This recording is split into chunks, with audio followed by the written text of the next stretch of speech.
이번 내용은 예비 신호가 무슨 꿍꿍이가 있는지 예비 신혼집을 본인이 구했다며 무조건 그 집을 신혼집으로 하라면서 돈까지 요구했다는데요. 무슨 일인지 바로 알아보겠습니다. 안녕하세요. 저는 34살 여자입니다. 아직 결혼은 안 했고요. 최근 하려다 결국 파혼했습니다. 만약 파혼을 안 했으면 지금 엄청 고생하고 있었을 것 같네요. 차라리 잘한 일인 것 같아요. 저는 성실하게 살았습니다. 떳떳합니다. 열심히 공부해서 괜찮은 대학에 갔고 직장도 은행 쪽 좋은 직장에 들어가서 일했습니다. 여행 한 번 다녀본 적 없었고요. 악착같이 돈을 모았습니다. 연애도 중간중간에 하긴 했었죠. 하지만 인연이 닿지 않았습니다. 그러다가 작년에 지인의 소개로 저보다 2살 많은 남자를 소개받게 되었어요. 평범한 작은 직장을 다니던 모든 게 다 평범한 남자였어요. 저희 나이에 새로운 이성을 소개받아 만나게 되면 주로 결혼 이야기를 많이 합니다. 뭐 사실 그러려고 만나죠. 근데 너무 결혼 위주로 만남이 진행되면 그 끝이 늘 안 좋았어요. 그래서 헤어지고 나면 후회가 됐어요. 근데 그 남자와는 3달을 넘게 만나며 단 한 번도 결혼에 대한 압박을 받은 적이 없습니다. 그게 참 좋았고 저도 조금씩 마음을 열었어요. 그렇게 1년쯤 시간이 지나니 아주 자연스럽게 결혼이라는 다음 단계가 저도 생각이 나더라고요. 제가 먼저 그 남자에게 결혼 이야기를 꺼냈습니다. 그러면서 서로 가족들 이야기도 하게 되었고요. 살아온 이야기들을 하며 더 많이 알게 되었어요. 저는 위로 4살 차이 나는 오빠가 있고요. 결혼을 해서 지금은 잘 살고 있어요. 그냥 평범하게 지냅니다. 예비 신랑 쪽은 2살 어린 여동생이 하나 있습니다. 저랑 동갑인데 아직 결혼은 안 했다고 했어요. 저희 쪽도 그리고 예비 신랑 쪽도 경제적으로 넉넉하지 않았고요. 넉넉하다고 해도 저희 나이가 있으니 결혼에 관한 문제들은 우리 스스로 해결하는 게 맞다고 너무나 당연하게 생각하고 있었습니다. 그 뒤로 저와 예비 신랑은 신혼집부터 알아봤어요. 요즘 집 구하기가 너무 힘들고 저희 둘 다 이미 오래 다니던 직장이 있었기에 출퇴근을 잘하려면 신혼집 위치가 너무나 중요했습니다. 정말 열심히 집을 알아보고 다녔습니다. 퇴근하면 예비 신랑이랑 살 집을 찾아보고 그 동네도 가보고 그렇게 서두르지 않고 차근차근 저희 보금자리를 찾고 있었어요. 근데 문제가 생겼습니다.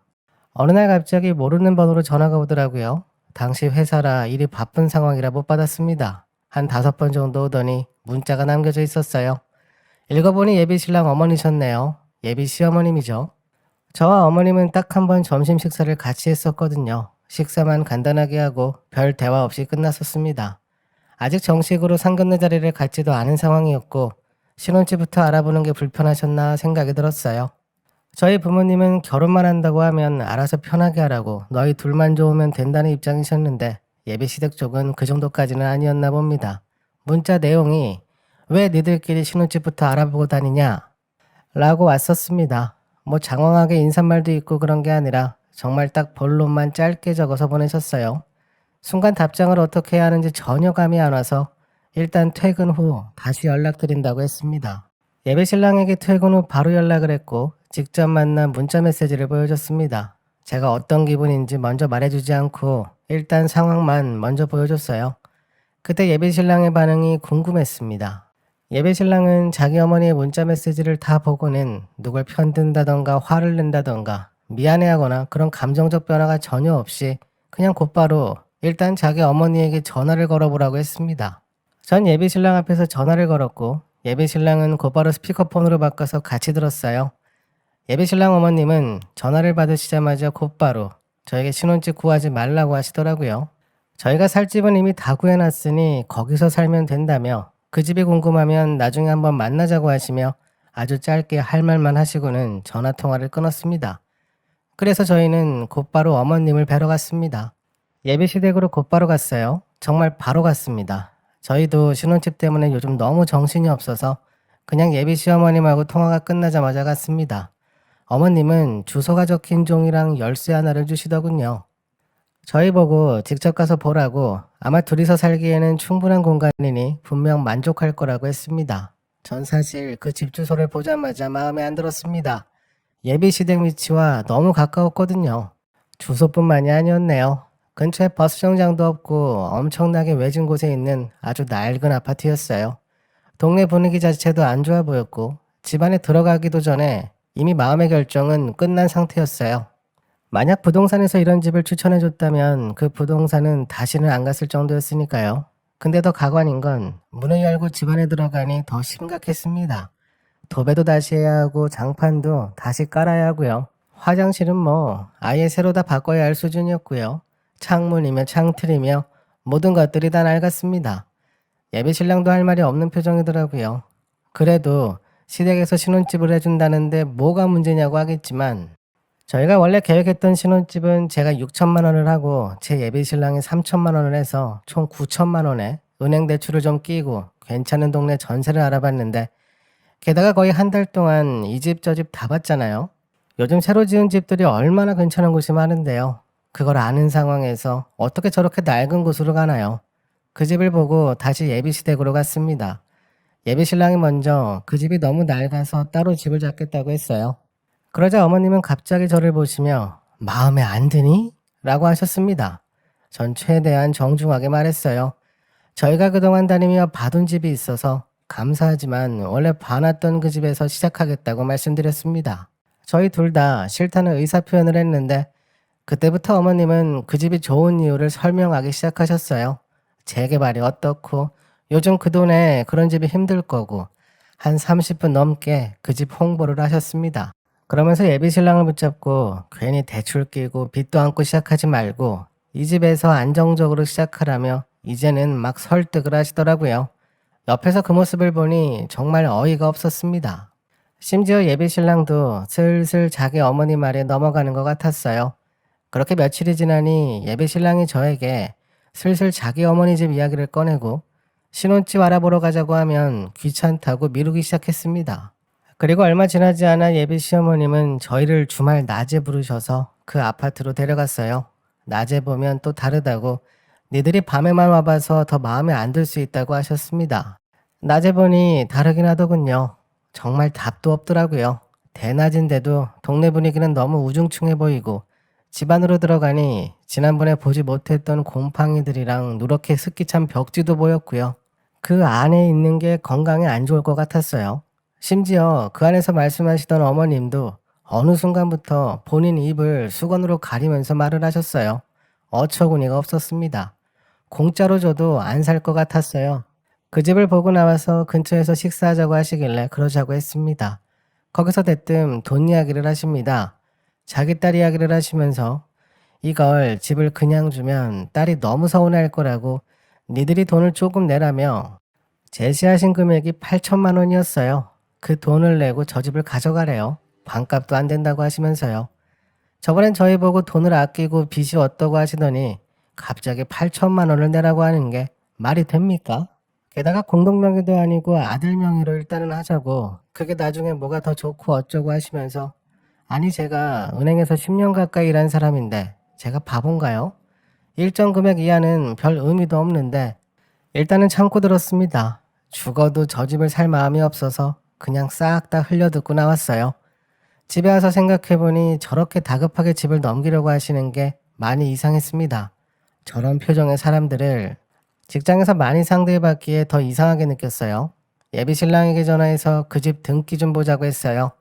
그러자 곧바로 예비 시어머님에게 전화가 오더군요. 가족끼리 뭐 그리 까탈스럽게 그러냐고 하시며 신혼집을 반값에 준다고 해도 난리냐고 하셨어요. 전 그래도 일단 등기부터 봐야겠다고 아주 단호하게 말했습니다. 돈 앞에 무슨 가족인가요? 심지어 아직 결혼 전인데요. 그렇게 등기 내용을 확인했는데 역시나 예비 시어머님은 그 집을 담보로 빚이 1억 가까이 있으셨어요. 그 빚을 청산하려고 저희에게 급하게 파시는 거였네요. 사기당한 기분이었습니다. 그러면서 내 앞에서는 선심 쓰는 척 하시고 어이가 없었네요. 전 예비 신랑에게 무조건 그 집에서는 살 수 없다고 확실하게 의사표현을 했고 예비 신랑은 일단 알겠다고 하고 연락을 끊었습니다. 그래도 계속 자기 엄마 집을 사는 게 더 싸게 먹히는 거 아니냐고 했고요. 저도 슬슬 결혼에 대해서 다시 생각해야 하나 고민을 하기 시작했습니다. 그러다가 제 고민을 덜어주는 어찌 보면 고마운 일이 생겼습니다. 그날도 제가 일을 하고 있는데 모르는 번호로 전화가 왔어요. 예비 신랑의 여동생이었네요. 저보고 대뜸 부럽다고 하더니 요즘 신혼집을 누가 남자 혼자 하냐면서 자기 오빠가 참 대단하다고 하더군요. 그 집을 공짜로 받는 것도 아니고 아니 공짜로 준다고 해도 싫은데 어이가 없었습니다. 그러면서 예비 신우는 계속 은연중에 저에게 자기가 결혼할 땐 어쩌냐고 앓는 소리를 하더라고요. 이번에 엄마가 집까지 다 아들 줘버려서 딸 앞으로 남는 게 없겠다고 되도 않는 너스레를 떨더군요. 그래서 그럼 그 집 예비 신우가 쓰라고 했습니다. 저희는 다른 곳 이미 알아봐서 괜찮다고 했어요. 예비 신우는 갑자기 당황하더니 자기 말은 그런 뜻이 아니라 그냥 부럽다라는 거라고 막 얼버무리더군요. 엄마가 오빠 주기로 한 건데 자기가 어찌 받냐고 하며 슬슬 빼길래 전 속으로 옳다구나 하고 더 강하게 물고 늘어졌습니다. 잘 되었다고, 예비 신우가 거기서 지내면 되겠다고, 그럼 그렇게 알겠다고 했어요. 그리고는 바쁘다고 잠시 뒤에 다시 연락하겠다고 하고 끊어버렸습니다. 물론 그리고 나서 절대 안 했고요. 예비 신우에게 전화가 10통은 넘게 온 것 같네요. 나중엔 예비 시어머니에게 전화가 빗발치더군요. 자기 딸에게도 못 줄 집을 예비 며느리에게 팔려고 하는 모습에 정말 치가 떨렸습니다. 그때 이미 어느 정도 마음 정리가 끝난 것 같긴 해요. 정 떨어진다는 표현이 그때 제 심정이었습니다. 그날 저녁 결국 예비 신랑이 저희 회사 앞으로 왔더군요. 예비 신우와 통화한 것 때문에 왔다면서 동생 말은 다 농담이었다고, 예비 신우가 그냥 부러워서 쓸데없이 농담한 건데 뭐 그리 진지하게 봤냐고 하더라고요. 그래서 제가 아니 그럼 왜 자꾸 나한테 자기 결혼 비용은 누가 내주냐는 둥 이런 이야기를 하냐고. 그 말이 결국 이번에 집을 받았으니 나중에 자기 결혼할 때 돈 보태라는 소리 아니냐고 쏴질렀어요. 그러자 예비 신랑이 웃으며 그러더군요. 에이 왜 그래, 그냥 가족끼리 서로 도우면 좋은 거지 라며 마치 나중에 예비 신우가 결혼할 때 돈을 보태주고 싶다는 것처럼 이야기하더라고요. 황당했습니다. 그럼 저는 이 남자랑 결혼해서 시어머니 빚 갚아주고 나중에 신우 결혼 준비도 해줘야 하는 거잖아요. 제가 여행 한번 안 가고 좋은 거 한번 못 입고 그렇게 열심히 해서 모은 돈을 왜 시댁에 퍼주나요?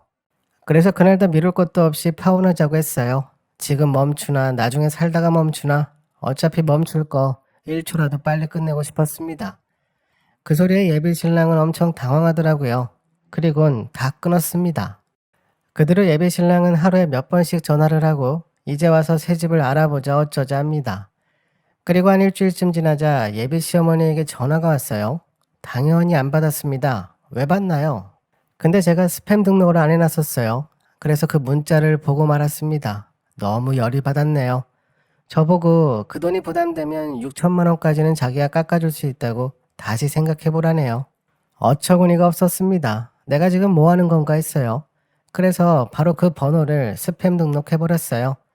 스팸 번호를 등록할 때 메모까지 해놓을 수 있는데요. 거기에 부동산 권유라고 적어놨습니다.